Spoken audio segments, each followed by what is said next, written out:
Hello everyone, কেমন আছেন সবাই? দিস মেদেবি ফুডি ওয়ান্স এগেইন নতুন একটা ফুড ব্লগ নিয়ে চলে আসলাম। আজকে খাচ্ছি অলিম্পিকের ক্রিসপো চিপস এবং এটার প্রাইস মাত্র 10 টাকা। চলুন খেয়ে দেখি খেতে কেমন লাগে। তো ক্রিসপো চিপসটা আসলে আমার ট্রাই করা হয়নি, একবার ট্রাই করেছিলাম, সেটাও অন্য ফ্লেভারের। সো আজকে ক্রিসপো চিপস ট্রাই করছি নবাবী মাসালা ফ্লেভার। সো ভেতরে হচ্ছে এমন আছে চিপস, অনেক চিপস। সো আমরা এখন সবাই মিলে ট্রাই করে দেখব চিপসটা খেতে কেমন। বিসমিল্লাহ। মজা আসলে। চিপসটা কার্ল চিপসের মতো অনেকটা, কিন্তু ভাই স্বাদটা সেই অস্থির স্বাদ।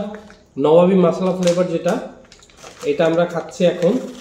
এরকম রিং রিং চিপস, অনেক স্পাইসি, মানে অনেক স্পাইসি, আসলে খেতে বেশ দারুণ। আপনারা চাইলে ট্রাই করতে পারেন। থ্যাংক ইউ সবাইকে। আসসালামু আলাইকুম।